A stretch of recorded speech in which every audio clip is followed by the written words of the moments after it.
Hola, Dios te bendiga, sean bienvenidos a este sexto episodio del podcast Aviva.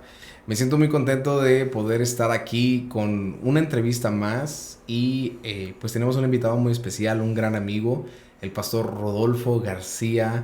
¿Y cómo está, Rodolfo? Muy bien, aquí recibiendo tu visita y qué bueno que estás aquí con nosotros en el área de Bronzeville y que estás con nosotros. No, hombre, es una gran bendición. Me gustaría presentarte. Rodolfo García es originario de la ciudad de Victoria, Tamaulipas, pero radica aquí en la ciudad de Brownsville, Texas. Tiene una hermosa familia, tres princesas y una esposa. Es pastor principal de la iglesia Jerusalén de las Asambleas de Dios. Pertenece al distrito Texas Gulf Hispanic District y es ministro licenciado. Y puedo Así decir es. muchas cosas más. Puedo hablar muchas cosas más, pero es una gran persona, sencillo, humilde, hombre de Dios. Y pues no, gracias por estar con nosotros aquí en este podcast. No, un privilegio y qué bueno, nosotros pues estamos trabajando aquí en la ciudad, tenemos que será 10 años como pastores titulares de la iglesia. Nosotros originalmente, bueno, yo y mi familia llegamos en el año 2000, más o menos en el 99. Yo conocí a mi esposa en el año 2008 y me casé con ella en el 2011 y pues ya empezamos a formar parte de la familia y a pastorear la iglesia en el 2013. La conociste allá en Victoria. La conocí en Victoria, ella es originaria de un municipio cerca de San Fernando que se llama Méndez, Tamaulipas, y la conocí en la iglesia. Pues no sé si quisiera decir casualidad, pero pues no creo que haya sido casualidad después ya de que 11 12 años de casados, no creo que sea casualidad. La conocí en la iglesia, en la escuela Merari. dominical, sí. ¿Y cuáles son los nombres de tus niñas? La más grande se llama Merari Galilea, la segunda se llama Axa Natalia, igual que tu niña Igual que mi Natalia niña. también. Y la más chica se llama Jessia Salem. Qué bonito nombre. Qué bonito nombre. No, pues, definitivamente una familia pastoral, una familia, de Dios. Y pues bueno, oye, me gustaría iniciar con una pregunta. Para ti, ¿qué es Aviva? Mira, cuando viene a mi mente la palabra aviva es más que nada el texto que Pablo le dice a Timoteo: aviva el fuego del don de Dios que está en ti. Creo que Dios nos ha entregado dones, ha entregado talentos, ha entregado al Espíritu Santo en nuestras vidas y muchas veces olvidamos esa corresponsabilidad al mover de Dios, avivarlo y darle cierta exposición y cierto, podremos decirle, niveles de trabajo y usarlo dentro de nuestras vidas y para lo que Dios nos llamó. A veces nos envolvemos en tantas rutinas, pensamos que el ministerio se trata de nosotros, pero muchas veces se nos olvida ese consejo que le dice Pablo a Timoteo, que hay que avivarlo, que hay que mantenerlo vivo, que hay que darle otra oportunidad, que hay que mantenerlo como un fuego, ¿verdad? Que se está extinguiendo. Los que hacemos una carne asada, que estamos cocinando, pues el fuego se empieza a extinguir conforme el tiempo se va pasando, se va consumiendo el carbón, la leña, lo que le hayas puesto. Entonces hay que avivarlo, hay que moverle las brasas, hay que soplarle, hay que hacerle un movimiento, hay que quitarle las cenizas y el fuego vuelve a agarrar otra fuerza, ¿verdad? Otro vigor. Nos toca, definitivamente creo que es nuestra responsabilidad. Nos toca a nosotros mantener ese fuego Ujú. encendido. Desde un principio de los podcasts lo mencionábamos, lo hablábamos, que es nosotros. Fíjate que me siento muy contento de tener un pastor joven que entrevista, alguien que ha conectado con la generación nueva, con esos jovencitos, pero también que sigue conectándose con la generación anterior y como pastor joven, porque yo sé que en tu distrito anterior, en el distrito noreste, de Victoria, Tamaulipas, tú trabajabas con los jóvenes, eras regional de jóvenes, ¿verdad? Sí, llegué a hacerlo por 2 años en el 2010. Te encargabas de este campamento tan emblemático de la ciudad de Victoria que se llama Galat, ¿no? Fíjate, bueno, ahí ese campamento es originario, o sea, originalmente es de la iglesia donde nosotros crecimos, del Divino Salvador.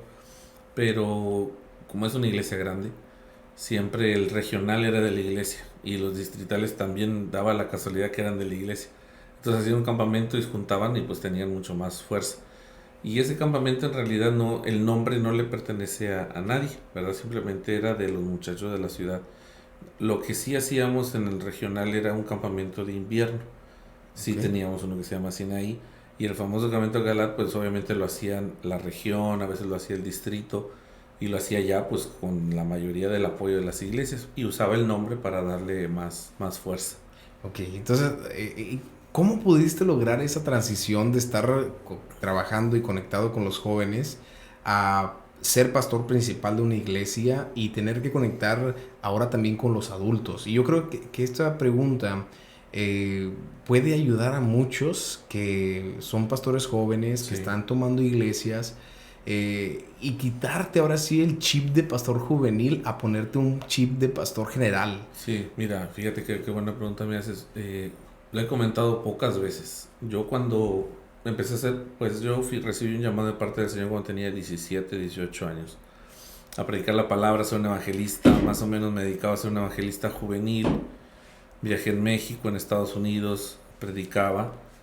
Llegó el tiempo de convertirme en un pastor de una iglesia ya en el año 2013. Yo sabía desde el momento en que empecé a predicar que el resto de mis días yo los iba a pasar formando ministerios, formando evangelistas, misioneros, pastores. Me iba a dedicar a formarlos para que llegaran a lugares donde yo no iba a llegar, porque era imposible. O sea, México es grandísimo, Estados Unidos, y a veces ir a predicar de iglesia por iglesia, pues nunca acabas. Cuando llegué a pastorear aquí, no era realmente mi intención hasta que Dios trató conmigo. Yo ya no iba a predicar el ministerio de ningún tipo, me iba a dedicar a hacer un trabajo secular, a mantener a mi familia. Pero el pastor en aquel tiempo, el pastor Becerra, me dice, hay una iglesia del Templo Jerusalén, se quedó sin pastor. Bueno, el pastor todavía está, pero está buscando pastor. Manda tu currículum o tu resume, como decimos acá, mándalo. Y yo le dije, pastor, pero pues ahí el pastor anterior tiene una maestría en divinidades, en Fuller. ¿Qué voy a hacer yo? Dijo, no, tú mándalo. Al fin y al cabo, lo único que te pueden decir es no. Ok, está bien. Como dicen, el no ya lo tienes. El no ya lo tengo. Entonces lo mandé, no sabía dónde estaba la iglesia, mandé el currículum. Dije, voy a buscar dónde está. Yo había venido a predicar la iglesia hace pues mucho tiempo, pero no me acordaba dónde estaba. Llegué, vi la iglesia, vi un terreno aledaño y yo dije, yo construiré una iglesia ahí más grande. Pero yo dije, pero pues yo ni el pastor soy. Y empecé a soñar y a ver cosas. Pero yo dije, cálmate, ¿verdad? Casi me da una cachetada, cálmate, o sea, ni pastor eres, ni te han hablado, ni han votado por ti, ni nada. Y me fui a la casa. Me hablaron, llegué y me hicieron una entrevista. Y esa pregunta que me hiciste, me la hicieron con toda la congregación, me hicieron una entrevista grupal, o sea, colectiva, donde los hermanos me tiraban preguntas. O sea, no fue nada más el board. No, fue todos, toda la gente. Era como toda 40, 50 personas. Wow. Y la mayoría grandes de edad. Hermano, ¿usted cuál es su ministerio? No, yo soy pastor de jóvenes. Ok. ¿Pero nunca ha pastoreado una iglesia? No. Ok. Y como que escribían ahí una nota, ¿no? Como que ponían una tacha así. Y luego decían, ¿y allá en la iglesia qué sabe hacer usted de pastor de jóvenes? Predicar sí sé. Enseñar, también daba la escuela dominical. Sé asar pollos. ¿Verdad? Yo dije, por si se ocupa. Y se me quedaban viendo, bueno, eso no, sé lavar carros, ¿verdad? Porque hacíamos car wash y todo. Sé hacer campamentos. Pero eso como que no les importaba, o sea, como que eso qué y eso qué. Pero nunca pastoreado una iglesia. Y yo, no. Y seguían escribiendo ahí. Y su esposa, ¿qué se dedica? ¿Qué hace ella? Bueno, pues ella es contadora pública, ¿verdad? Titulada y todo en México. Pero al ministerio, nos referimos al ministerio. No, pues ella da clase a los niños, sabe dirigir la alabanza, sabe dirigir un culto. Perfecto. Bueno, la iglesia quiere construir. Queremos construir un edificio más grande. ¿Usted sabe de construcción? Y yo, no. ¿Y qué va a hacer si queda electo pastor? ¿Cómo nos va a sacar a nosotros del problema? Muy fácil, yo contrato a alguien que sepa. Bueno, y le escribían ahí. Y así estuvieron preguntas y yo dije, cada vez esas preguntas me iban desmoralizando, me iban llevando para abajo. Y con ganas de decir, no, yo no soy, con permiso, ya me voy. Ya me di cuenta que no pertenezco. Y estaba ahí y yo empecé a hacerles preguntas, porque yo me daba cuenta que había ciertas carencias aquí. Por ejemplo, la iglesia tenía 20 años y no se había pintado, estaba nada más en puro primer. No había un anuncio grande que dijera Templo Jerusalén. Y digo, hermanos, yo he visto que aquí hay ciertas cosas que les faltan. Ciertas oportunidades. Ciertas cosas, un anuncio, una buena pintada, arreglar cosas de aquí de la iglesia que le están faltando, un buen sonido, Y así como que se me empezaban a incomodar. Le dije, y yo quisiera que sepan una cosa. Le dije, yo miedo no tengo. Le dije, todo pastor joven se enfrenta a su primer pastorado alguna vez. Y yo no tengo miedo. Si ustedes confían en mí, yo voy a hacer mi mayor esfuerzo al llamado que Dios me dio. Amén. Y ser pastor. Y en eso se levanta una viejita de allá detrás, una hermana. Hermanos, yo creo que este joven se merece una oportunidad. Y unos, amén, amén, amén. Y otros así como que no, ¿no? Cavilando. Entonces yo dije, bueno, yo ya hice lo que pude, total, yo ya les pregunté, yo ya les dije y salí. Entonces cuando yo voy saliendo, viene una anciana que todavía está aquí con nosotros. Me agarra del brazo y dice, yo nada más le quiero decir que usted va a ser el pastor aquí. Yo dije, ah, caray. Y yo dije, pues ¿quién le dijo? No, yo solamente le vengo a decir eso. Usted es el pastor de aquí, usted va a ser pastor aquí. Y me fui. Y le dije a mi esposa, fíjate que una viejita que no sé qué. Le dije, no, pues quién sabe, total. Me fui a la casa, me volvieron a hablar después de 15 días que volviera a venir a predicar y a enseñar. Y me quedé. Cuando me quedé y me di cuenta que pastorear una iglesia de gente grande no es imposible. Hay una forma de cómo hacerlo. Conectar esas dos generaciones. Entender la gente que tienes y hacerla que trabajen juntos. Porque a veces los grandes no quieren a los jóvenes y los jóvenes no quieren a los grandes. Pero hay ventajas y desventajas que los dos grupos tienen. La fuerza de los jóvenes es impresionante. El vigor, las ganas de seguir. Esos pueden tener culto todos los días y todos los días están. La generación grande no. Pero es la que más aporta financieramente, con sabiduría. Son los fieles, los que tú los puedes tener ahí y ahí estarán siempre. Los jóvenes podrían cambiar a lo mejor de iglesia, de ideas y se van. Pero es un conjunto de trabajo. Yo creo que en este caso, la generación joven ya te la tienes ganada. Por simplemente ser joven. Creo que los jóvenes se conectan cuando ven a un joven, ¿verdad? ¿Cómo le hiciste para lograr conectar ahora con la generación adulta? Bueno, lo primero, lo más difícil creo que yo es, Nain, es ganarte la confianza de la generación antigua. Ganarte la confianza. Ser un hombre de palabra, un pastor hecho de convicciones. Dijeron a las 7 llego. Te confían dinero, hay que ser íntegro. Te confían la palabra, la idea de predicar, estar ahí. Y yo creo que cada familia se ministra de manera particular. Hoy en día hay muchos pastores que quieren pastorear solamente del púlpito. Y creo Sí. que el pastoreo de la gente es individual. Quién está enfermo, quién tiene una carencia, quién tiene un hijo rebelde, quién tiene cáncer. Ir a ministrar cada una de las necesidades en conducto. Entonces que cada una de esas familias tenga una experiencia personal con el pastor y que sepan que estás ahí para ayudarles, que no eres quien mucha gente piensa que no eres. Una ocasión, y no sé si alguna de las hermanas lo vaya a ver, que me gané el corazón de una hermana en su momento, un momento muy difícil. Okay. Ella iba a ser operada del hígado o de uno de los riñones, no recuerdo. Y el día que le iban a operar, iba a ser operada en Edinburgh. Y ese día había helado, estábamos a -4 grados. El expressway estaba congelado. Ella hizo lo que pudo para llegar, hizo 2 horas a llegar hasta Edinburgh, se fue pues por avenidas alternas. Y ese día yo estaba en la casa. Y dice mi esposa, oye, operan a la hermana fulana de tal. Y yo, sí, yo estaba cobijado y todo, ¿no? ¿No vas a ir? No, porque pues está helando, no puedo manejar, ¿cómo le hago? Y dijo, pero pues sería bueno que fueras. Y yo, pues sí, pero ¿cómo le hago? Está helando, es muy difícil. Pero entonces el Señor me habló y me dijo, ve. Dije, Señor, peligro yendo manejando, yo no sé manejar en hielo. Sé patinar en hielo, pero no manejar en hielo. Dije, ¿cómo le hago? Y ahí llegué, a ver cómo fui a darla ahí justamente, porque no había mucha gente en el hospital, y fui a llegar justamente al momento de la antesala de su operación. Uh-huh. Antes de entrar, llegué ahí, justamente antes. Ella estaba sola. El esposo lo habían dejado allá en una sala de espera y entré hasta ahí. Y me vio y se sorprendió y dijo, ¿qué está haciendo usted acá? Usted debería estar en su casa dormido, está haciendo mucho frío. Y le dije, vine a orar por usted, para que le vaya bien en la operación. Oré por ella, lloró, se quebrantó, le entró una convicción de fortaleza y no la ganamos para el Señor, ¿verdad? Se convirtió en una escudera fiel del ministerio. Y así muchas familias grandes reconocen a una persona joven con esos valores, con esos principios, de reconocerle su trabajo. En este último año recibimos o celebramos los 50 aniversario de la iglesia y me dediqué a buscar a todos los antiguos guerreros de la iglesia, los viejitos, la generación antigua.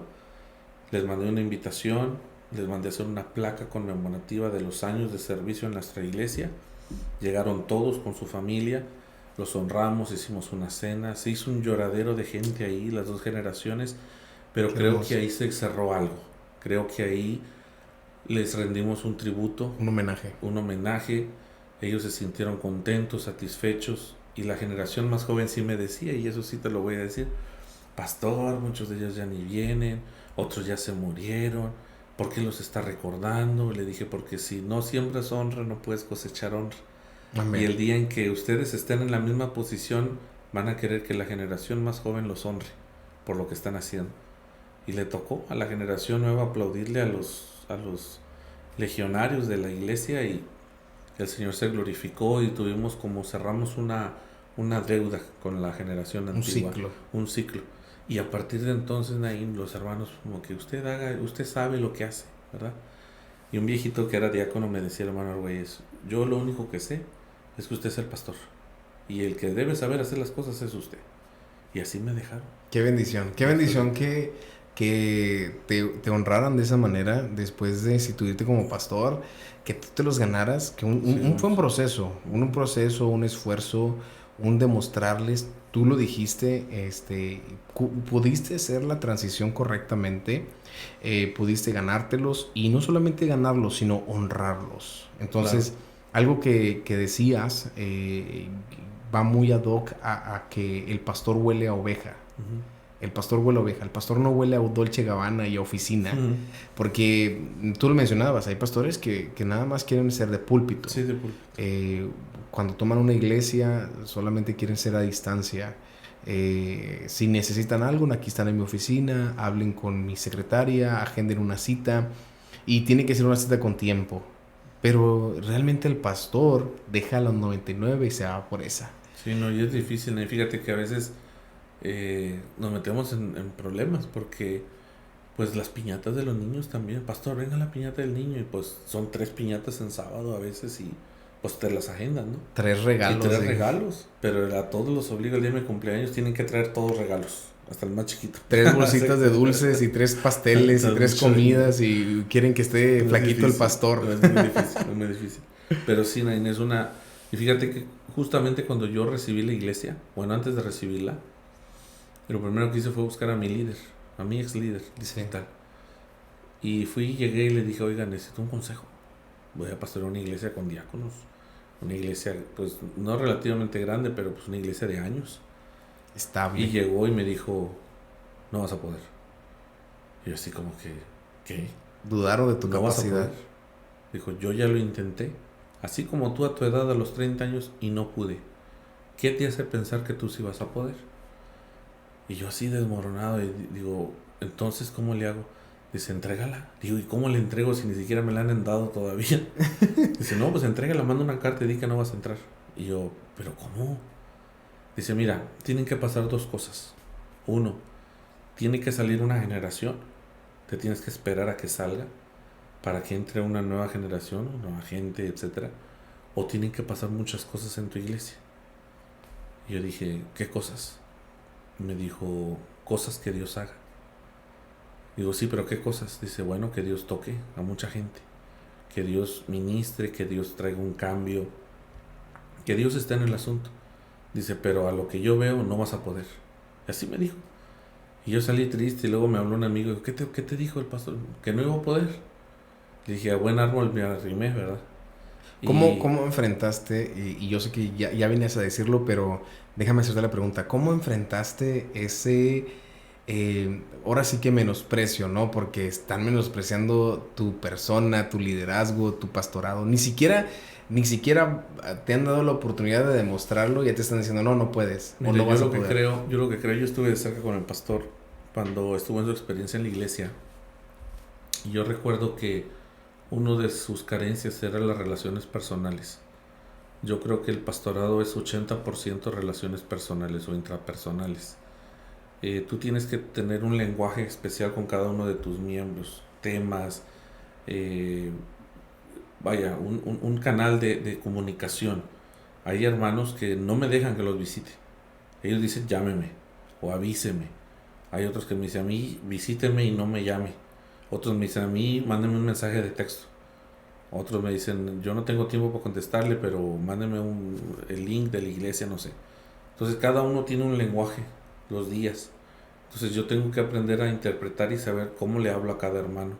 Hay veces que yo, por ejemplo, si yo tengo, el hermano Naín tiene un problema y está grave y no sé cómo hacerlo, pues bueno, yo le digo, bueno, vamos a traer por la esposa, vamos a platicar con la esposa para que le explique a Naín, porque Naín a lo mejor se enoja muy rápido.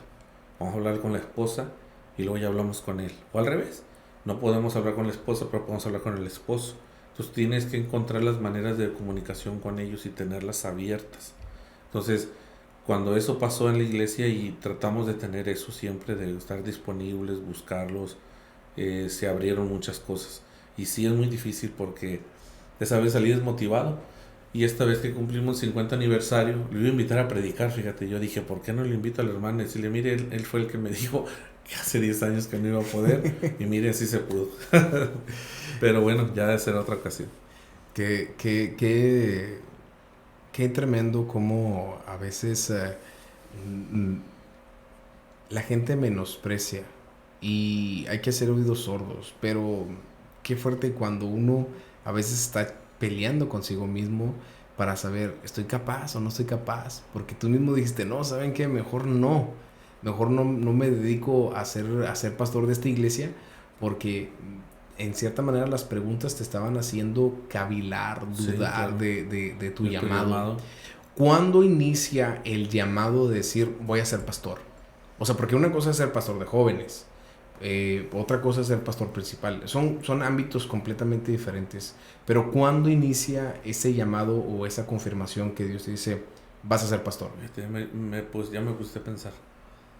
Yo creo que empieza cuando, cuando regreso de predicar, no sé, Monterrey, Victoria, Houston, no sé, venía en autobús, manejaba muchas veces. Un muchacho de aquí de la iglesia me ayudaba y era mi chofer.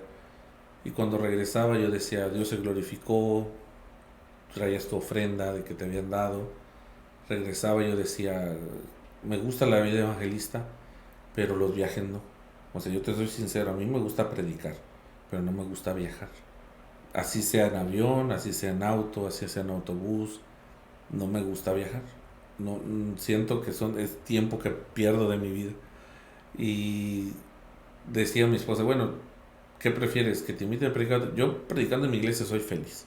Yo no, si yo pudiera no salgo. Y empecé a darme cuenta y dije, yo no puedo salir, ya no tengo la fuerza y tenía 30 años ya. Me canso. A veces tú viajas mucho, viajas 8 horas y predicas 2 y luego viajas otras 8 y regresas a tu casa o viajas 3 horas y predicas una y viajas otras 3 horas de regreso y dices como que algo no empata. Entonces yo dije, bueno, yo creo que yo ya para el evangelismo yo ya voy saliendo, o sea, voy haciéndome a un lado, yo ya no soy tan joven, y decidí colaborar en la iglesia, ayudaba en misiones y ayudaba en alguna que otra cosa en mi iglesia local. Y entró en mí una convicción. Víctor Galicia es un amigo que tengo de hace años, trabajé con él en Veracruz. Yo recuerdo que él decía, yo me quiero dedicar a formar gente para enviarla. Y dije, eso me gusta. Dijo, tú puedes desde tu iglesia local formar ministerios y enviarlos. Ya Dios, a estas alturas yo ya había viajado a Colombia 2 veces, había ido al Perú, había ido a Marruecos, ya sabía agendar boletos de avión, andar solo caminando en los aeropuertos, en las ciudades. Y yo decía, todo eso que voy aprendiendo lo voy a ir coleccionando y lo voy a ir dejando en un lugar, así que en un paquete, para que cuando algún chico de mi iglesia tenga el llamado evangelismo a ser misionero, decirle, mira, esto funciona en tal país, esto es así cuando tú llegas, te van a tratar así, y más o menos abrirle el camino a un mundo, a un sistema evangelístico de la palabra y poderlo capacitar para que llegara bien.